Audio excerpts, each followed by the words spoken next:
Je suis tombée sur la piste 2 fois cette année. Je vais donc vous expliquer ce qui s'est passé afin que vous puissiez éviter ces atterrissages difficiles. Lors de mon stage intensif de 2 jours avec Ken Hill, pilote professionnel depuis 20 ans et entraîneur de nombreux champions, il détaille 5 raisons pour lesquelles les pilotes chutent. Pourquoi les gens chutent-ils? Il existe 5 raisons principales. La première est l'absence de plan. Donc, tu vas juste y aller en espérant que tout se passe bien. Mon premier atterrissage difficile cette année était une glissade basse.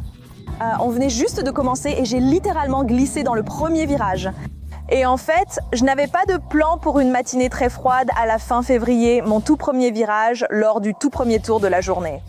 Non seulement mes pneus étaient froids, mais je n'avais pas roulé sur circuit depuis longtemps. J'étais tellement excitée que j'avais complètement oublié d'y aller doucement sur les commandes, d'être méthodique. Pensez à mon inclinaison, surtout pour ce virage à 90 degrés, je ne sais pas qui l'a conçu et je n'étais pas seule. Il y a eu des dizaines de glissades ce jour-là et c'est important de se rappeler que les pneus sont froids. Pas seulement froid parce qu'il fait frais, mais aussi froid même quand il fait chaud et que la moto n'a pas encore fait un tour. Mes blessures étaient assez minimes, mais c'était très étrange. En réalité, je n'ai rien ressenti pendant la glissade et me sentais très bien. Donc j'ai simplement continué à rouler pour le reste de la journée. Ce n'est que bien plus tard dans l'après-midi que j'ai commencé à ressentir une douleur au poignet. Ce n'est que le lendemain, vers 3h du matin, que la douleur à mon poignet, mon épaule et mon cou est devenue si forte qu'elle m'a réveillée. Je consulterai plus tard une experte sur ce sujet. Si cela vous arrive, ne remontez pas sur votre vélo avant d'avoir résolu le problème. Le deuxième point concerne les commandes brusques, c'est-à-dire la façon dont vous les appliquez sur la moto. Et si vous êtes brusque avec elle, ça va tout dérégler. En partie, des commandes brusques ont aussi causé ma glissade. Parce que j'étais tellement excitée après ne pas avoir été sur la piste depuis si longtemps, je n'étais pas fluide, je n'étais pas méthodique et j'ai juste été trop rapide sur les gaz et probablement aussi sur l'inclinaison pour des pneus froids.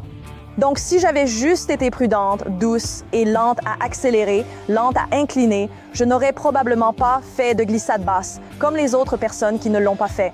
La troisième erreur consiste à se précipiter, c'est-à-dire ne pas respecter le moment où la moto doit être ralentie et orientée dans un virage, peu importe qui vous êtes. Peu importe la taille de la moto que vous conduisez, ça n'a aucune importance. Il y a un endroit où la moto doit être ralentie et orientée pour que vous puissiez entrer et sortir du virage correctement. Aborder les virages trop vite a probablement contribué à mon deuxième atterrissage brutal cette année, sujet que nous aborderons bientôt plus en détail. En gros, je suis juste sortie large. Tu t'es focalisé sur ta cible. Oui, tu peux le voir à la caméra. Je suis retournée regarder la vidéo. On t'a vu regarder, lever les yeux, puis aller droit vers la colline. Ken m'a aussi dit que si j'avais juste effleuré le frein avant, ralenti, ça aurait resserré mon virage. Et si j'avais resserré mon virage, je ne me serais pas dit « Oh non, je vais trop large ». Regardez l'herbe, regardez la zone de danger, fixation sur la cible, tu vas là où tu regardes. Quand je me suis retrouvée dans l'herbe, j'étais droite et pas encore tombée. Ce n'est que lorsque j'ai essayé de m'arrêter dans l'herbe que je suis vraiment tombée. Ça devait être à cause de mouvements brusques. En fait, je ne me souviens pas de ce que j'ai heurté. J'ai peut-être freiné brusquement de l'avant, ce qu'il ne faut surtout pas faire.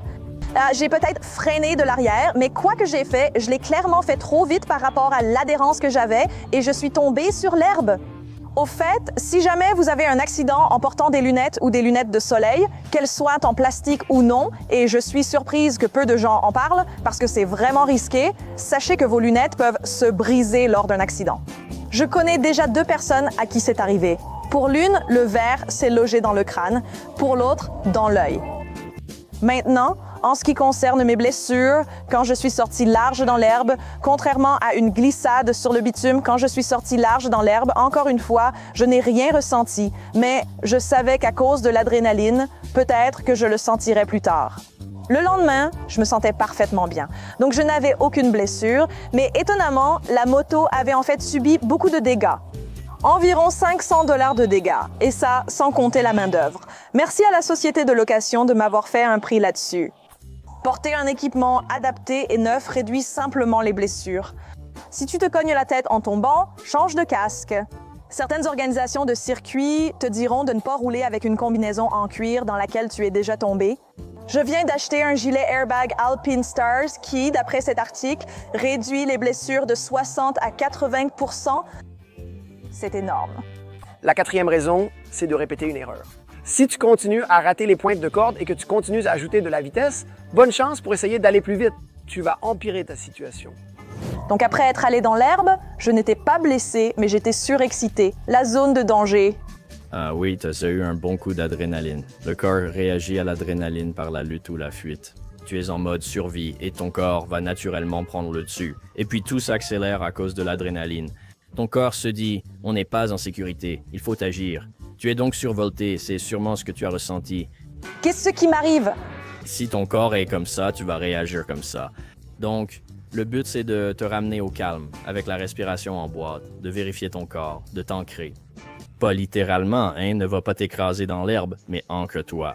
Et puis, une fois que l'adrénaline redescend un peu, et ça peut prendre 20-30 minutes pour que ça arrive vraiment, alors je remonterai en selle. De nombreux cavaliers méditent ou récitent un mantra pour rester concentrés. Et je n'étais ni calme ni concentrée, et je ne voulais pas faire une autre erreur parce que je ne me concentrais pas sur la tâche. Et la dernière qui a piégé tout le monde, moi y compris, c'est l'excès de confiance. Donc la cinquième raison pour laquelle vous tombez, c'est que vous êtes trop sûr de vous. Tout fonctionne très bien, donc je vais continuer. Il faut reconnaître que c'est grâce à tout ce que vous avez fait. Donc, ce qui s'est passé, c'est l'excès de confiance. Je pense que je suis devenue un peu arrogante. J'essayais une nouvelle technique de positionnement en fin de deuxième jour. Je m'étais tellement améliorée, donc je devenais très confiante. Mon placement dans la voie devenait plus régulier. J'allais bien plus vite. Je me suis alors dit, d'accord, essayons d'améliorer ma position du corps. J'aurais sans doute pu poser plus de questions avant de commencer. Oh. Maintenant que vous savez éviter les atterrissages durs, si vous avez du mal avec les virages serrés, sachez que vous n'êtes pas une mauvaise pilote. Il existe 5 erreurs courantes lors des virages à grande vitesse que vous commettez peut-être. Regardez la prochaine vidéo pour connaître ces erreurs et les éviter.